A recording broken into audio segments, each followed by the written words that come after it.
हर हर महादेव। जय शिव शंकर भक्तों, आज चतुर्दशी के बाद हरियाली अमावस्या की शुरुआत होगी। हिंदू धर्म में सावन का महीना बेहद ही पवित्र माना जाता है। ऐसा कहा जाता है कि यह महीना भोलेनाथ को अत्यंत प्रिय है, इसलिए भक्तों इस महीने में आने वाली अमावस्या का महत्व और भी ज़्यादा बढ़ जाता है। इस अमावस्या को हरियाली अमावस्या कहा जाता है। धार्मिक मान्यताओं के अनुसार इस महीने में अमावस्या का व्रत करने से जो पितृ होते हैं वो उनकी आत्मा को शांति मिलती है। यदि आप सावन अमावस्या के दिन अपने पितरों की आत्मा की शांति के लिए व्रत रखने की सोच रहे हैं तो आपको इस दिन इस कथा को पढ़ना अथवा सुनना बेहद ही आवश्यक माना जाता है। ऐसा कहा जाता है कि इस कथा को यानी कि हरियाली अमावस्या की कथा को पढ़ने अथवा सुनने से जो भी पितृ होते हैं वो बहुत ही जल्दी प्रसन्न हो जाते हैं और रुष्ट नहीं रहते हैं। आइए हरियाली अमावस्या की कथा सुनते हैं। पौराणिक कथा के अनुसार एक नगर में एक बहुत ही प्रतापी राजा रहता था। उन्हें एक बेटा था जिसका विवाह हो चुका था।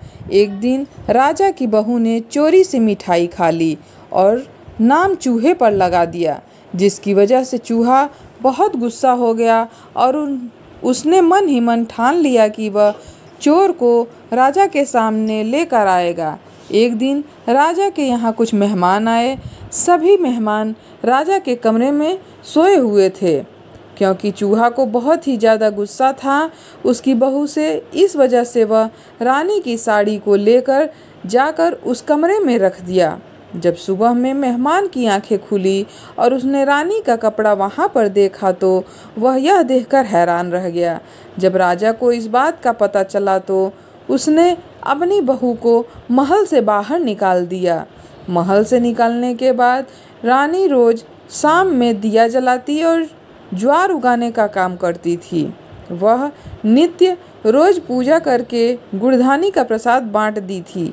एक दिन राजा उसी रास्ते में जा रहा था तो उसकी नज़र उस दिए पे पड़ी। जब वह राजमहल को लौटा तब उसने अपने सैनिकों से जंगल में जाकर उस चमत्कारी चीज़ के बारे में पता लगाने को कहा। राजा की आज्ञा पाकर जो उसके सैनिक थे वह जंगल की तरफ निकल पड़े। जब वह उस पीपल के पेड़ के नीचे पहुँचे तो उन्होंने वहाँ देखा कि दिया आपस में बात कर रही थी। सभी अपनी अपनी कहानी बता रही थीं। तभी एक शांत दिए से सभी ने एक सवाल पूछा कि तुम भी अपनी कहानी बताओ, तुम इस तरह से चुप क्यों हो। यह सुनकर शांत दिए ने कहा कि वह रानी का ही दिया है। उसने आगे बताया कि रानी की मिठाई चोरी की वजह से चूहे ने रानी की साड़ी मेहमान के कमरे में लाकर रख दी और बेकसूर को सजा मिल गई। सैनिक ने दिए की सारी बातें सुन ली और यह बात राजा को जाकर बताई। राजा को जब इस बात का पता चला तो उसने रानी को वापस महल में बुला लिया और महल में वापस आने के बाद खुशी रहने लगे और अपना अच्छे से जीवन व्यतीत करने लगे। हर हर महादेव। जय शिव शंकर। वीडियो पसंद आए तो लाइक और शेयर करिएगा। चैनल पे नए हैं तो सब्सक्राइब करिएगा। कमेंट में जय भोलेनाथ लिखना ना भूलिएगा। भगवान भोलेनाथ आप सभी लोगों को स्वस्थ रखे, मस्त रखे। हर हर महादेव। जय शिव शंकर।